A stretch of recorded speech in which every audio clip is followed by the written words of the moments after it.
నమస్తే. Welcome to our channel voice of Lakshmi. Madireddy Sulochana గారు రచించిన అమృత కలశం అనే నవలను ఈ రోజు నుండి ధారావాహికంగా విన్నాం. ఇక మొదటి భాగాన్ని మొదలెడదామా? విజయలక్ష్మి గారు. ఆ, ఎవరు? తలెత్తి చూసింది విజయలక్ష్మి.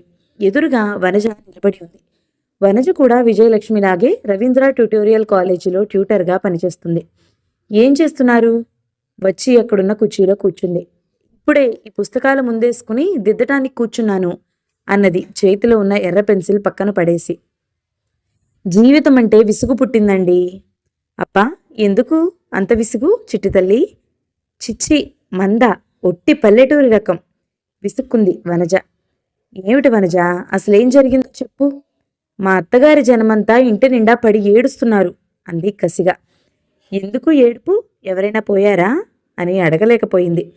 అది కాదండి, ఇప్పుడు ఊర్లో ఎగ్జిబిషన్ జరుగుతుంది కదా, అందుకని వేయించేశారు ఈ తండ. కుటుంబాలన్నాక అవి ఎలాగో తప్పవు వనజ. ఎందుకు తప్పవు? మా వివాహం నాడు మీ తరపు బంధువులను చూస్తాను, వండి వారుస్తాను అని కాగితం రాసివ్వలేదు అన్నది విసురుగా. నిజమేననుకో, వాళ్ల వారిని వదులుకుంటానని మీ ఆయన నీకు కాగితం రాసిచ్చాడా? మెయిన్ రూటు మీద బస్ కాబోలు రొద చేసుకుంటూ వెళ్ళిపోయింది. ఇంతకీ మీరనేది ఏమిటి? ఆ మూకను గౌరవిస్తూ కొంపలో పెట్టుకుని సంసారం సర్వనాశనం చేసుకోమంటారా? విసురుగా అడిగింది. వచ్చిన వారిని గౌరవించడం అన్నది సంస్కారం, అవతలి బంధుత్వాన్ని బట్టి ఉంటుంది. ఆర్థికంగా సాంఘికంగా వెనుకబడిన మన దేశంలో ఇలాంటివి తప్పవు. విజయలక్ష్మి అనవసరంగా ఒక్క మాట మాట్లాడదని తెలుసు. ఇంత కూడా అయితే వారి ముఖాన కొట్టవచ్చునండి. వచ్చిన దగ్గర నుండి నేనే ఉద్యోగస్తురాలిని సంపాదించి రాసులు పోసుకుంటున్నాను అనుకుంటుంది మా ఆడబడుచు. చచ్చిన మేనర్లెస్ క్రీచర్స్. అక్కడే పొరబడుతున్నాం వనజ. మన అన్నలు మనకెంతనో వారికి అంతేగా. మన అన్నలను తమ్ములను ప్రేమించినంతగా వారు ప్రేమిస్తారంటారా? ఈ చరాచర సృష్టిలో ఆత్మీయత, ఆకలి అంతా ఒకటే, కాకపోతే వ్యక్తం చేసే తీరే వేరు. అవునులేండి, మీరు హాయిగా ఇద్దరే ఉన్నారు, ఎన్ని కబుర్లైనా చెప్తారు. విసురుగా లేచి వెళ్ళింది వనజ. విజయలక్ష్మి నవ్వుకుంది. ఆమెకు అక్కడ కూర్చుంటే పక్కింటి ఉపవనము కనిపించింది. ఎంతో అందంగా పెంచారు మొక్కల్ని. ముఖ్యంగా చేతికి అమరనంత గులాబీని చూస్తుంటే కళ్ళు తిప్పుకోవాలనిపించటం లేదు. ప్రహరీ గోడపై సవారీ చేసిన బోగన్ విల్లాను తన్మయత్వంతో చూస్తుంది. విజయ, మీరా కాంతమ్మ గారు, రండి. నీకు క్లాసులు లేవా? ఆఖరు పీరియడ్ ఉంది, కూర్చోండి. కూర్చోటానికి రాలేదు, క్లాస్లో పిల్లలున్నారు, లెక్కలిచ్చి వచ్చాను. హెడ్ లేని హెడ్ మిస్ట్రెస్ చూసిందంటే ఓ నోరు అరువు తెచ్చుకుని మరీ అరుస్తుంది. ఏమిటిలా వచ్చారు? వెధవ ఫీజులు, వెధవగోల. మా పెద్దవాడు ఎస్ఎస్సి ఫీజు కట్టాలట. ఇటు జీతాలు రాగానే అటు డబ్బు మాయమవుతుంది. ఓ 50 రూపాయలుంటే ఇద్దు, మళ్ళీ ఫస్టున ఇచ్చేస్తాననుకో. 10 రూపాయలున్నాయి పర్సులో, ఇంటికి రండి లేదా బాబును పంపండి, ఇస్తాను అంది. Many many thanks. కాంతమ్మ గారు వెళ్ళిపోయారు. విజయ ఆలోచిస్తూ కూర్చుంది. ఆర్థిక సమానత్వం తెస్తామంటారు, అది సాధ్యమా?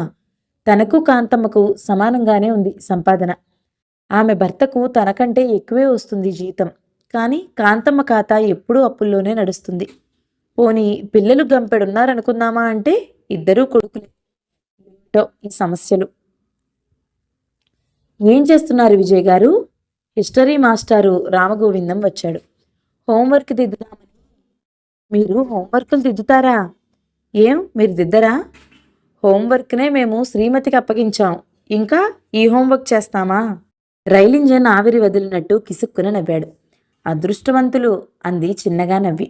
మీకేనండి బాబు, 4 చేతుల సంపాదిస్తే ఒక్క కొడుకు కూతురు. ఐ మీన్ 2 చేతులు ఖర్చు చేస్తాయి. మా గోల చూడండి, 2 చేతులు సంపాదిస్తే 10 చేతులు ఖర్చు చేస్తాయి. మీరు హిస్టరీ టీచర్ కదూ, లెక్కల్లో పూర్. ఎందుకండోయ్? మరి లేకపోతే ఏమిటండి? సంపాదించే 4 చేతులు ఖర్చు పద్దు వస్తే ముడుచు కూర్చుంటారా? ఆహా, మాట వరుస కన్నాను. ఇదిగో ఈ నవల చదివారా? స్త్రీ వ్యభిచారం గురించి కళ్లకు కట్టినట్టు రాశాడండి. స్త్రీ సమస్యలు పురుషుడు రాసినట్టు స్త్రీ రాయలేదండి. స్త్రీ సమస్యలు అంటే మీ దృష్టిలో వ్యభిచారం ఒక్కటేనా? నవ్వుతూ అడిగింది. అవునండి, చూడండి ఎంత స్వేచ్ఛగా పదాలు వాడాడో. కోర్స్ బూతులే అనుకోండి. ఎవరింత బాగా రాస్తారు? అతను తన్మయత్వంతో చెప్పుకుపోతున్నాడు. తీసుకుని చూసింది. ఆ నవల తను చదివింది. అది చదివి మనసును కోతి చేసుకుని పిచ్చిగా ఆలోచిస్తామే తప్ప ప్రయోజనం కనపడదు. విశ్వశ్రేయస్సు కోసం కావ్యం అంటారు ఈ పెద్దలు. ఇందులో విశ్వశ్రేయస్సు సంగతి అటుంచి చదివిన వారి మానసిక ఆరోగ్యం దెబ్బతింటుంది. మీరు వింటున్నారా? ఏమన్నారు? మీరు వింటారండి. మీరు గట్టు నుండి మాట్లాడతారు. మీకు సమస్యలే లేవు. సమస్య జోలికి మీరెందుకు వెళ్తారు? నవ్వాడు రామగోవిందం. నాకు సమస్యలు లేవా? తనకి తాను ప్రశ్నించుకుంది. విజయ్ గారు, రేపు 2వ పీరియడ్ మీకు ఫ్రీగా ఉంది. నా క్లాస్లో కూర్చుని నేను ఇచ్చిన ప్రశ్నలు బోర్డుపై రాయండి, లేదా మా నీటర్తో బోర్డుపై రాయించండి. తుఫానులా వచ్చింది వందన. ఏమిటి విశేషం? రేపు కాస్త పని ఉంది. మీరొక్కరే ఉన్నప్పుడు చెప్తాను. వచ్చినంత వేగంగా వెళ్ళిపోయింది వందన. పచ్చి భోగం వేషాలు. కొరకొరా చూశాడు. ఎవరివండోయ్? ఇంకెవరిదండి? జమ్ సోషల్ బోల్ట్ అంటూ ఆవిడ వేషాలకు మైమరిచిపోతారే, ఆ వందన గురించే. రోజుకో బాయ్ ఫ్రెండ్. చచ్చా! అతను వికారంగా ముఖం పెట్టాడు. బాయ్ ఫ్రెండో బ్రదరో మీకు తెలుసా? అందామె. అబ్బో, తెలియకేం? ఆడదంటే అణిగి మణిగి వినయ విధేయలతో ఉంటే మంచిది. బరి తెగించిపోయారు. విజయలక్ష్మి ఫక్కున నవ్వింది. ఎందుకండోయ్? స్త్రీనే అర్థం చేసుకోలేరు, అంచనా వేయలేరు. అలాంటి మీరు స్త్రీ సమస్యలకి సానుభూతి చూపలేరా? దానికి దీనికి ఏం సంబంధం? లిప్ సింపతే గాని అసలైన ఆలోచన లేదన్నమాట. బావుంది. బెల్ కావటంతో ఇద్దరూ లేచారు. ఆ రోజు పని పూర్తయ్యాక ఇంటికి వచ్చేసరికి రాత్రి 9 గంటలు దాటింది. గేటు పక్కన స్కూటర్ ఆపి ఎవరితోనో మాట్లాడుతున్నాడు రఘుపతి. విజయను చూస్తూనే మాటలాపి వచ్చాడు. స్కూటర్పై మౌనంగా కూర్చుంది. ఇల్లు చేరిన తర్వాత ఇద్దరూ భోజనాలు చేశారు. ఏమిటి అంత మౌనంగా ఉన్నావు? బల్ల తుడుస్తున్న భార్యను అడిగాడు. ఏం లేదు అన్నది. అతను తలుపులన్నీ వేశాడు. ఇద్దరూ గదిలోకొచ్చారు. అతను పేపర్ తీసుకుని మంచంపై వాలిపోయాడు. పేపర్ చదువుతూ చదువుతూ నిద్రలోకి జారిపోయాడు. పేపర్లో మధ్యపేజీ చదువుతున్న విజయ అతని వంక చూసి నవ్వుకుంది. నిస్వింత, నిడారంబరం అతని సొత్తు. అందరూ అలా ఉండగలిగితే అనుకుంది. ఆమె ఆలోచనలు పరిపరి విధాలుగా పోతున్నాయి. అసలైన స్త్రీ సమస్యలన్నీ తనే ఎదుర్కొంది. ఆమె కళ్ళు మూసుకుంది. ఒక్కసారి విజయ చరిత్ర ఏమిటో మనము చూద్దాం. ఆమె ముఖభావానికి, మౌనానికి అర్థం దొరుకుతుందేమో. నవవధువు విజయలక్ష్మి తన 15వ ఏట అత్తగారింట్లో అడుగుపెట్టింది. రఘుపతి LCE పాస్ అయ్యి ఉద్యోగం చేస్తున్నాడు. ఇంట్లో పెద్ద బాదరబందీ లేదు. అతని ఇద్దరక్కలు వివాహాలయ్యి కాపురాలు చేసుకుంటున్నారు. అతని తల్లి, తండ్రి పోయిన తర్వాత విధవ మేనత్తా వచ్చి అతనితోనే ఉంటుంది. ఆమెకు ఒక కొడుకు, కూతురు ఉన్నారు. అమ్మాయి విజయ, నీకు వంట పని వచ్చునా? వంటంతా వస్తుంది పెద్దమ్మ. ఈరోజు నేను చేయనా? ఉత్సాహంగా అడిగింది కాపురానికొచ్చిన మర్నాడు. ఆడపిల్లకు వంట రాకపోతే ఆడతనం లేనట్టే. ఏది ఈ పూట చెయ్యి అన్నది అలివేలమ్మ. విజయ చకచకా పని ప్రారంభించింది. 2 గంటల్లో వంట అయిపోయింది. పనంతా అయిపోయిందా? అయినా తల్లి లేదాయే. అన్నా వదినల మీద బ్రతుకు. ముద్దు చేస్తారే తల్లి. జాలి చూపుతూ పీట వాల్చుకుని కూర్చుంది అలివేలమ్మ. వడ్డించినా పెద్దమ్మా? అలాగే రఘును, వేణును, సునందను పిలువమ్మా అన్నది. మొదట కంచాలు పెడతాను పెద్దమ్మా. మరో 3 పీటలు వాల్చి కంచాలు, మంచినీళ్లు పెట్టింది. వంటింట్లో నుండి ముందు గదిలోకి రావాలంటే 10 గజాలు నడవాలి. ఇంటికి దూరంగా వంటిల్లు కట్టించింది అలివేలమ్మ. ముందు 3 గదులున్నాయి. ఒకటి రఘుపతిది, ఒకటి వేణుది. 3వ దాంట్లో సునంద తల్లి ఉంటారు. ఇది వరకు రఘుపతి పడక డ్రాయింగ్ రూమ్గా వాడేవారు. విజయ్ వచ్చాక డ్రాయింగ్ రూమ్లోకి వేణు మారాడు. విజయ్ వచ్చేసరికి ముగ్గురు క్యారమ్స్ ఆడుతున్నారు. పెద్దమ్మ భోజనానికి రమ్మంటోంది అన్నది తలుపు లోపల నిలబడి. ఏమిటి, ఆదివారం 10:30 గంటలకు భోజనమా? కడు ఆశ్చర్యముగానున్నదే. సునంద ముక్కున వేలేసుకుంది. అమ్మా, మీ కాలేజీలో నాటకాలేస్తావని, ఉత్తమ బహుమతులన్నీ నీకేనని తెలుసులే. మామూలుగా మాట్లాడు తల్లి. వేణు బ్రతిమలాడాడు. చూడు బావా. ఏమిట్రా, నువ్వు చూస్తూనే ఉన్నావు, మళ్ళీ చూడమంటుందేమిటి సునంద? వేణు అడిగాడు. తన వంక చూడమనేమో. ఛా, ట్యూబ్లైట్ బావ బుర్ర పదునెక్కిందోచ్. రఘుపతి తలపై ఓ మొట్టికాయ వేసి వంటింటి వైపు పరిగెత్తింది. విజయ, వేణువు పిలిచాడు. ఏమన్నయ్యా? చారన్నమేనా? అతను భయంగా అడిగాడు. అతని తీరుకు ఫక్కున నవ్వకుండా ఉండలేకపోయింది. వచ్చి చూడండి, తినబోతూ రుచులెందుకు? వేణు కూడా వెళ్ళిపోయాడు. మీరు కూడా సిగ్గుపడుతూ వెనక్కి తగ్గింది. నాకు కూడా భోజనం ఉందన్నమాట. లేచి వచ్చి ఆమె భుజం పట్టుకున్నాడు. పదండి. చిత్తమండి. నేను రాత్రి ఏం చెప్పాను? ఆదివారం నా దగ్గరే ఉండాలని. ఇంట్లో పెద్దమ్మ వీళ్ళంతా ఉన్నారు కదా అన్నది అసహాయంగా. ఉంటేనే అత్తయ్యకి తెలీదా కొత్త దంపతుల కోరిక? గట్టిగా భుజాలు పట్టుకుని తన వైపు తిప్పుకున్నాడు. ఒరే రఘు, భోజనాలకు రండిరా, పేరు పేరునా పిలవాలా? అదిగో పెద్దమ్మ పిలుస్తుంది. కన్నిన బుగ్గ తుడుచుకుంది. ఇద్దరూ వంటింట్లోకి వెళ్లారు. విజయ కాస్త వెనక వెళ్ళింది. బావా, ఈరోజు వంట ఎవరు చేశారో చెప్పుకో, సునంద అడిగింది. కొంపతీసి నువ్వు గాని చేశావా? ఈరోజు శివరాత్రే అవుతుంది అన్నాడు రఘు. మహా గొప్ప, మీ ఆవిడ చేసిందిట అన్నది మూతి తిప్పుతూ. రఘు ఒకసారి విజయ్ వంక చూసి మళ్లీ తల వంచుకుని చివరి పీట మీద కూర్చున్నాడు. నలుగురికి వడ్డన చేసింది విజయ. రఘుకు భార్య కూడా కూర్చుంటే బాగుంటుందని ఉంది. తనంటే ఏం బాగుంటుంది? విజయ నెయ్యి వేస్తూ మంచినీళ్లు వంచుతూ దూరంగా నిల్చుని చూస్తుంది. అమ్మా, విజయను కూర్చోమనరాదు? వేణు అడిగాడు. నేను వద్దన్నానట్రా? ఆమెకే సిగ్గు. వంట మాత్రం చాలా బాగుందమ్మా. ఎందుకు బాగుండదు? నేను మంచి చెడు అంటూ పొదుపు చేస్తాను. నూనె గుమ్మరిస్తే రుచిగానే ఉంటాయిలే అన్నది. విజయ పెద్దగా పట్టించుకోలేదు. అన్నా వదినలు రాచి రంపాన పెట్టకపోయినా చనువు, స్వేచ్ఛ కాస్త పరిమితంగానే ఉండేది. పనులతో పాటు ప్రపంచ జ్ఞానం అబ్బింది. మాటలో మారు అర్థం వెతకాలని ప్రయత్నం చేయదు ఇప్పుడు. ఏమిటోరా చిన్నపిల్ల, తీసిన సామాన్లు తీసిన దగ్గర పెట్టరాదు. వంట చేయకపోయినా అంతకు రెట్టింపు పనే మిగిలి ఉందనుకో అన్నది భుక్తాయాసంతో లేస్తూ.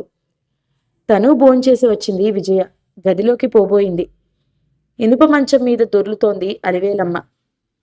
ప్రభలో ఈ వారం సీరియల్ చదవవే అంటే గీరగా వెళ్ళిపోయిందమ్మా నీ చెల్లెలు. కాస్త చదివి పెట్టు. ఆ హీరోగాడు కులంగాని దాన్ని కట్టుకువచ్చాడు. అంతవరకు చదివాను. ఆవిడ ఒక్కపొడి నోట్లో వేసుకుంది. విజయ చదువుతూ కూర్చుంది. ఆమెకు రఘుమాటలు గుర్తుకు వచ్చాయి. భోజనం కాగానే గదిలోకొచ్చేయి. అత్తయ్య ముందు పిలవాలంటే నాకు సిగ్గుగా ఉంటుంది. ఓ నిట్టూర్పు వదిలింది. అప్పటి వరకు స్వీట్ నథింగ్స్తో గడిపారేమో ఆవలింతలు ముంచుకు వస్తున్నాయి. సీరియల్ ఆపి పక్కకు చూసింది. అలివేలమ్మ గుర్రు పెట్టింది. ప్రభ ఆమె తల దగ్గరున్న స్టూల్ మీద వేసి గదిలోకి వెళ్ళింది. అబ్బా, ఎప్పుడూ నిద్రేనా? రా బావా, నేను మ్యాట్నీ చూడాలి. సునంద మారం చేస్తుంది అతని పక్కన కూర్చుని. నాకు ఆదివారం మ్యాట్ని ఆ జనాన్ని చూస్తే ఊపిరి ఆడనట్టుంటుంది సునంద. నాకు అలా చూస్తేనే చూసినట్టుంటుంది. మనిద్దరికీ పెళ్లి వద్దని అత్తయ్య పుణ్యం కట్టుకుంది. గొప్ప పని చేసింది. కోపంగా లేచి విజయను రాసుకుంటూ బయటకు వెళ్ళింది. చప్పుడు కాకుండా తలుపులు చేరవేసి భర్త దగ్గరకొచ్చింది. ఇంతసేపు ఏం చేశావు? హీరోయిన్ను అత్తమామలు తన్ని తగలేశారు, కులం కాని దానివంటూ పరామర్శిస్తూ కూర్చున్నాను. ఏమిటా పొడుపు కదా? దగ్గరికి తీసుకుని అడిగాడు. పెద్దమ్మకు సీరియల్ చదివి వినిపించాను. అయితే నీ పాలిట పడిందా ఆ పని? ఆవిడ సగంలోనే నిద్రపోయింది కదూ? అవును. ఏం? రాత్రికి మళ్ళీ చదవమంటుంది. అప్పుడు సగంలోనే నిద్రపోతుంది. ఆ సీరియల్ అలా వచ్చే వారం వరకు సీరియల్గా చదువుతూనే ఉండాలి. ఏం కాదు, రేపు నిద్ర లేచాక చదివి పూర్తి చేసేస్తాను. నువ్వు చేస్తావు కానీ ఆమె వినదు అన్నాడు ఆవలిస్తూ. అతని పక్కనే నడుం వాల్చింది. ఇద్దరికీ ఆవలింతలొస్తున్నాయి. ఒక్క మాట. ఏమిటో? మీరు సునందను పెళ్లి చేసుకుందామనుకున్నారా? నేనే కాదు, అందరూ అనుకున్నారు. అత్తకంటికి నేను ఆనలేదు. డాక్టరో ఇంజనీరో కావాలట. అతను కళ్ళు మూసుకున్నాడు. విజయకు ఆ సమాధానం నచ్చలేదు. ఒక వయసులో చేదు నిజం కంటే తీపి అబద్ధాలు నచ్చుతాయి. ఆమెను నేనా చేసుకునేది అంటే బావుండేదేమో. మరుక్షణమే ఆమెలోని విచక్షణ మేలుకుంది. చిన్నప్పటి నుండి ఒక ఇంట్లో పెరిగిన వాళ్ళు ఆ మాత్రం అనుబంధం ఉండదా? ఎప్పుడో సెలవులకు వచ్చే వదిన అన్నగారైనా సత్యమూర్తి అంటే తనకు అభిమానం. అతను ఎంత లేదన్నా తనకంటే 10 ఏళ్లు పెద్దవాడు మరి. ఆలోచిస్తూ కళ్ళు మూసుకుంది. ఓరి నాయనో, ఓయమ్మో! బయట నుండి అరుపులు వినిపించాయి. చటుక్కున లేచింది. చప్పుడు వచ్చిన వైపు కిటికీ గుండా బయటికి చూసింది. పక్క ఇంటి నుండి గల్లంతు వినిపిస్తోంది. పో పోవే, ఎవరిని భయపెడతావు? కన్నందుకు పెంచాము, అదో ఘనకార్యమా ఏం? కొడుకు తల్లిని చీదరించుకున్నాడు. ఆమె ఏడుస్తూ శాపనార్థాలు పెడుతుంది. అలాగే వారి తగవు వింటూ నిలుచుంది. అమ్మో అమ్మో, బయట తలుపు కొడుతుంటే వచ్చి చూసింది. పని మనిషి ఆగమ్మ నిలబడి ఉంది. అప్పుడేనా అన్నది తలుపు తీసి. ఏం లేదమ్మా, మా ఇంటాయన సినిమాకు పోదామంటే జర బేగి పోదామని అన్నది. ఆమె వెనకాలే వెళ్ళి అంట్లు ఇచ్చింది. అందరూ నిద్రపోయిండ్రు, నీకు నిద్ర రాదా? కన్ను మూత పడుతుంటే పక్కింటి వారు కొట్లాడుకుంటున్నారు. ఆ అరుపులకు మెలకు వచ్చింది. వాళ్ళింట్లా రోజూ ఉండే భాగవతమే. ఒకనాడు పెండ్లాన్ని, ఒకనాడు తల్లిని తరుముతాడు. తన కసంతా గిన్నె మీద చూపింది ఆగమ్మ. విజయ మనసులో ఆలోచన తరంగం లేచింది. స్త్రీ ఆర్థికంగా పురుషుడిపై ఆధారపడటం వల్లే కదా భార్య తల్లి అని చూడక తన్ని తగలేస్తున్నాడు. స్త్రీకి ఆర్థిక స్వతంత్రం లేక పురుషుడు అధికారం సాగిస్తున్నాడు. తన గురించి ఆలోచించే విద్య కూడా లేదు. ఇంకా 180 మంది స్త్రీలు నిరక్షరాస్యులే. అయితే స్త్రీ విద్యావంతురాలైతే కానీ విమోచనం దొరకదేమో. వెళ్తున్నాను, తలుపులేసుకో. ఆగమ్మ వెళ్ళిపోయింది. విజయ లోపలికి వచ్చి ప్రభ తిరిగేస్తూ కూర్చుంది. విజయ, చిన్నక్క ఒకసారి వచ్చి వెళ్ళమంది, వెళ్ళొద్దాం పదా. రఘు బయటికి వచ్చి చెప్పాడు. మధ్యాహ్నం టీ తాగి అందరూ బయలుదేరారు. అత్తయ్యను రమ్మని పిలిచావా? ఇంటికి ఆమె తాళం పెడుతుంటే అడిగాడు. లేదు, తెల్లబోయినట్టు చూసిందామె. 3-4 రోజులలో భర్త గుణం పూర్తిగా అవగాహన చేసుకున్న విజయ. అతను చాలా మొహమాటస్తుడు. అత్తయ్య, సరదాగా మేమిద్దరం వెళ్ళి రావాలనుకుంటున్నాం అని చెప్పొచ్చుగా. రఘు అక్క పద్మముఖం కూడా చిన్నబోయింది. అందరినీ చూసి తన కష్టం సుఖం తమ్ముడితోనే మాట్లాడదామనుకుంది. ముఖానికి నవ్వు పులుముకుని ఆహ్వానించింది. రండి రండి. ఏమ్మా మరదలా, బావున్నావా? విజయ భుజం మీద చేయి వేసింది. బావున్నా వదినా, అన్నయ్య లేరా? ఉన్నారు. ఆ మాట భారంగా వచ్చింది. ఎందుకో అర్థం కాలేదు. మరోసారి అందరికీ టీ ఇచ్చింది. ఆమెకు పిల్లలు లేరు. వదినా, మనం సినిమాకి వెళ్దామా? సునంద అడిగింది. నువ్వు నిద్రపోతూ కూడా సినిమానే కలవరిస్తావు, వేణు వెక్కిరించాడు. పదండి వెళ్దాం. ఆయన ఈరోజు సమాధిలోనే ఉంటారు. బట్టలు తుండు తీసుకుని బాత్రూం వైపు వెళ్ళింది. ఆడపడుచు మాట అర్థం కాలేదు. విజయ మెల్లగా పెరడు వైపు వెళ్ళింది. వెనక వైపున్న హాలులో 5 మగవారు పేకాట ఆడుతున్నారు. అందులో పద్మభర్త శ్రీనివాసులు ఉన్నాడు. ఆమెకు ఆడపడుచు నిట్టూర్పులకు అర్థం తెలిసింది. అలా నిట్టూర్చకపోతే పేక పొయ్యిలో పెట్టొచ్చుగా. స్త్రీ భారతనారి, ఆ పని చేస్తుందా? చేసిందే అనుకోండి, సాటి స్త్రీలు ఊరుకుంటారా? పురుషుల సంగతి తర్వాత. మెల్లగా ముందర గదిలోకి వచ్చింది. ఏమో వదినా, కొత్త పెళ్లి కూతురు మా విజయ్ కూడా ముస్తాబు 3 నిమిషాల్లో ముగించింది. సునంద వెక్కిరించింది. సునంద కంటే బారెడు జుట్టు బరబరా అల్లుకుంటోంది. నాది గోరెడు జుట్టేనే తల్లి. దాంతో తట్టంత బన్ను బిగించి నెట్టు బిగించి తయారు కావాలా వద్దా?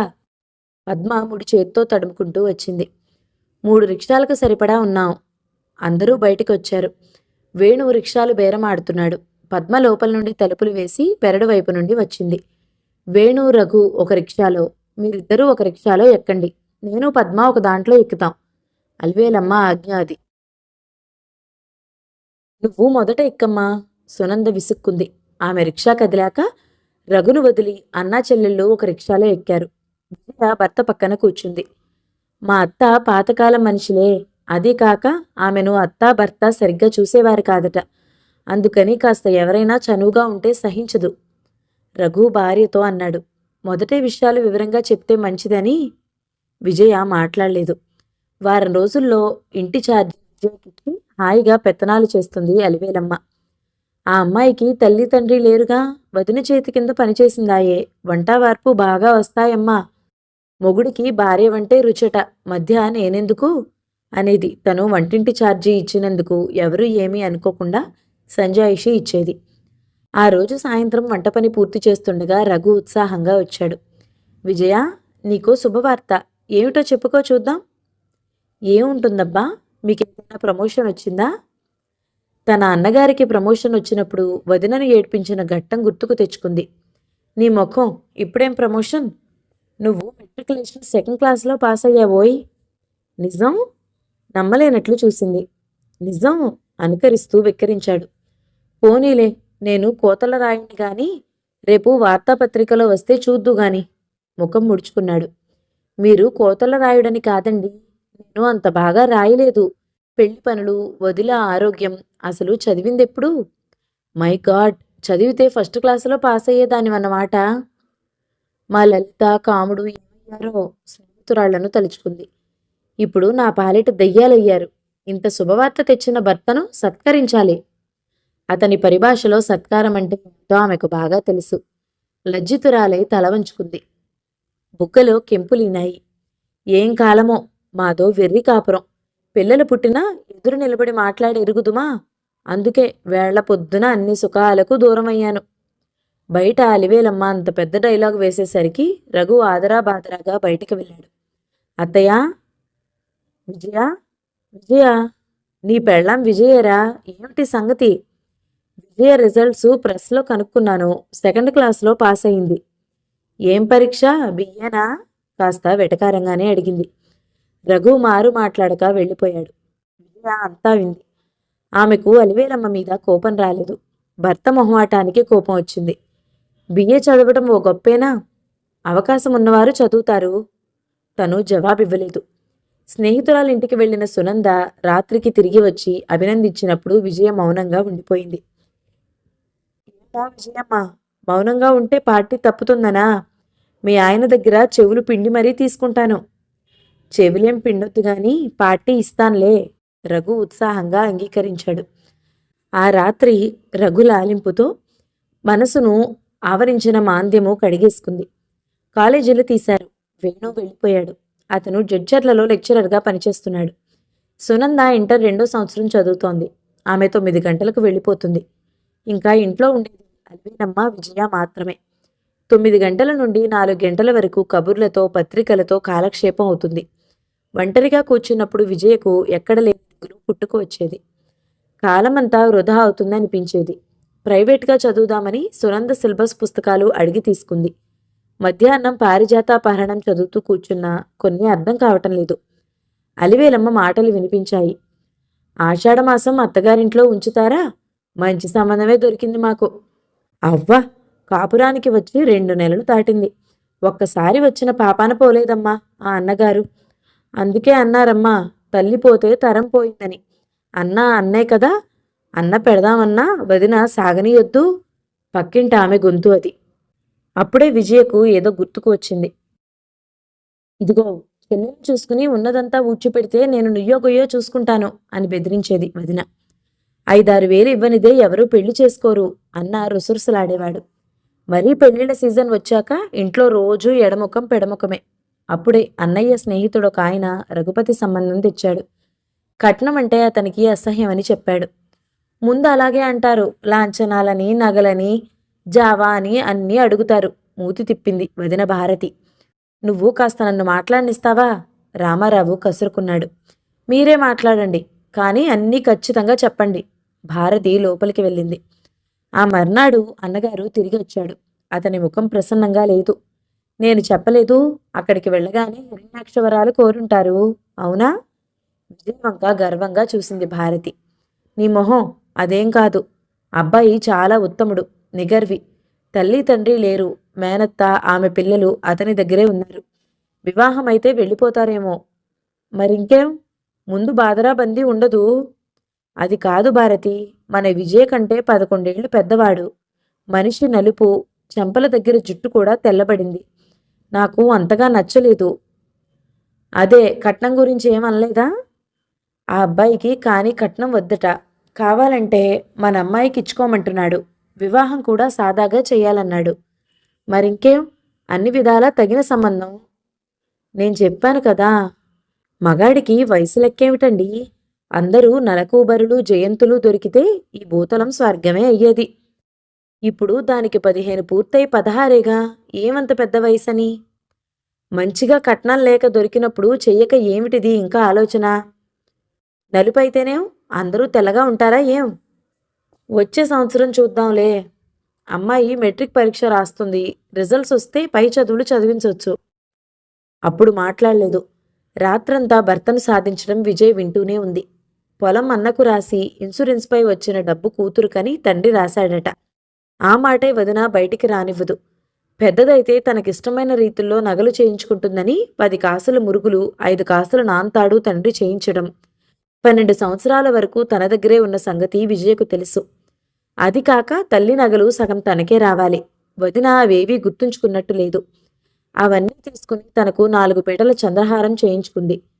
అమ్మాయి డాన్స్ నేర్చుకుంటుందని అరవంకీ చేయించింది. ఎలా వదిలించుకోవాలా అని ఆలోచిస్తుంది.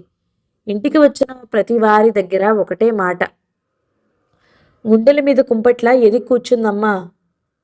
అలా అన్నప్పుడు విజయకు భూమి పగిలి అందులోకి తను వెళితే బావుండని అనిపించేది. విజయను అడుగుతాను, తను చదువుకుంటానంటే మాత్రం మళ్ళీ పెళ్లి మాట ఎత్తను. దానికేం మనం తీరగా పెట్టడం లేదు. నాన్నగారు ఇచ్చిన డబ్బుపై వడ్డీ వస్తుంది.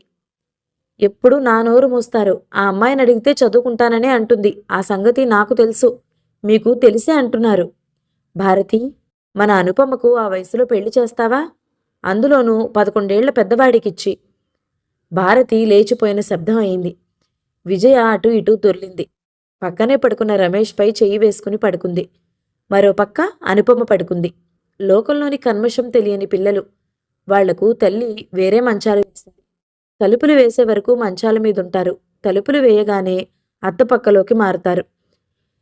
తెల్లవారి లేచింది. భారతికి ఒంట్లో బాగాలేదు. రాత్రి భర్తతో ఘర్షణ పడ్డది. ఆ రోజు లేవదని తెలుసు. మామూలుగా చకచకా పనులు పూర్తి చేసింది. పిల్లలకు అన్నాలు పెట్టి, అన్నకు అన్నీ కంచం దగ్గర పెట్టి బయటికి బయలుదేరింది.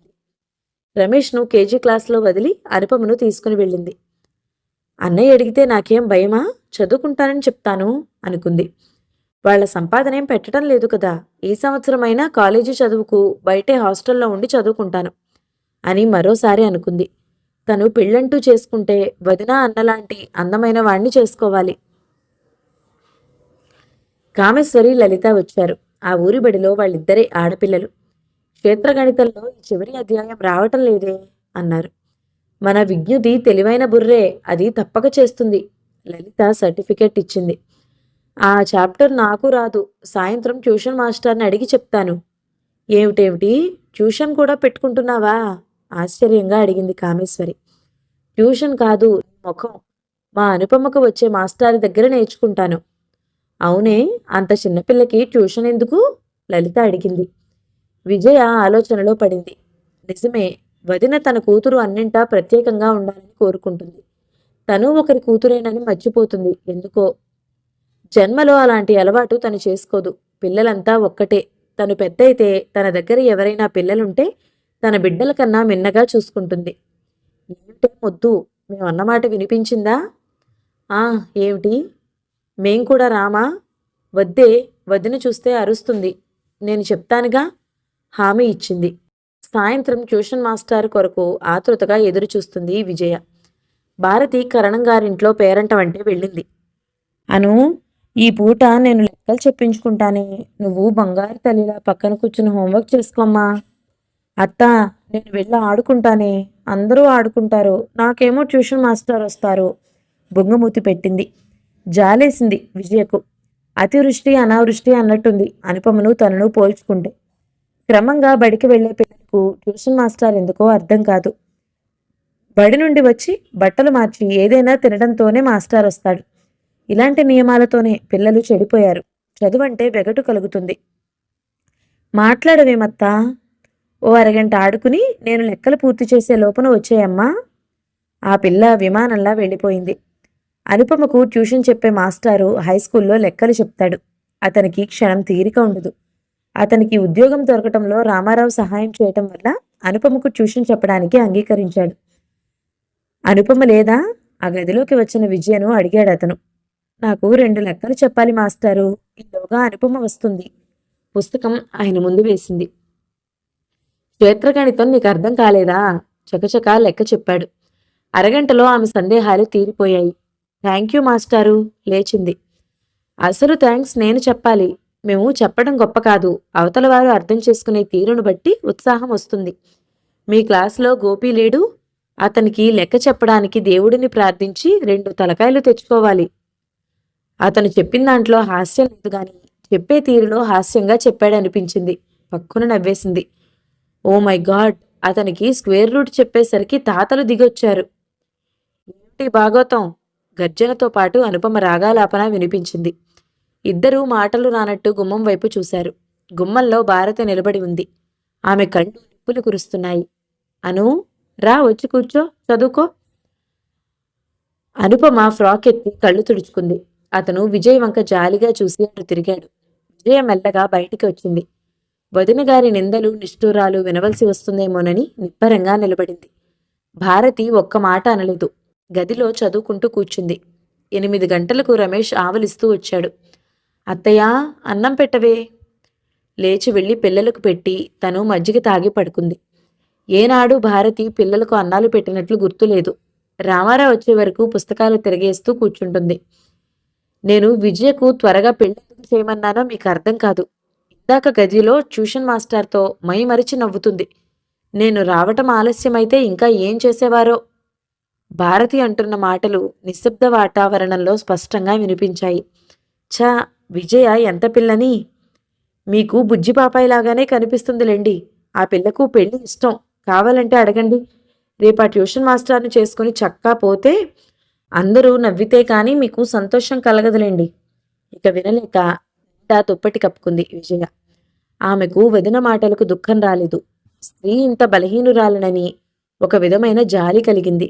స్త్రీ తోటి స్త్రీ గురించి సక్రమంగా ఆలోచిస్తే స్త్రీ సమస్యలు సగం పరిష్కారం అవుతాయేమో.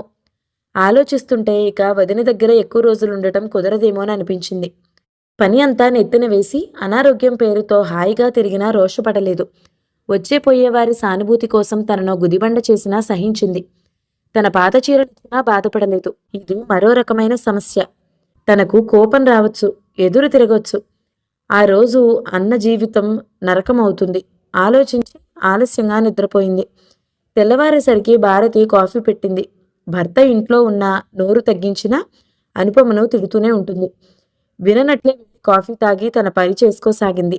మామూలుగా అన్నగారికి పిల్లలకు వడ్డించింది. అన్నగారికి తన నిర్ణయం చెప్పాలనుకుంటే నోట్లో మాట నోట్లోనే ఉండిపోయింది. విజయ, ఈరోజు అలివేలమ్మకు ఉత్తరం రాసిస్తున్నాను. వాళ్ళ మేనల్లుడికి మరో సంబంధం చూసుకోమని నెయ్యి వేసుకుంటూ అన్నాడు. అన్నయ్య, నాకు నాకు ఆ సంబంధం ఇష్టమే అన్నది ధైర్యం చేసి. విజీ, అతను అన్నం కలుపుతూ ఆశ్చర్యంగా చూశాడు. అవునన్నయ్య, ఈ పరీక్ష ఇస్తాను, ఆ తర్వాత చదవాలని లేదు అనేసి బయటికి వెళ్ళిపోయింది. మొదటి భాగం సమాప్తం. మిగతా కథని రెండో భాగంలో విందామండి. కథ మీకు నచ్చినట్లయితే లైక్ చేయండి, షేర్ చేయండి, కమెంట్ చేయండి. మన ఛానల్ని తప్పకుండా సబ్స్క్రైబ్ చేయండి. Thank you so much for watching. నమస్తే.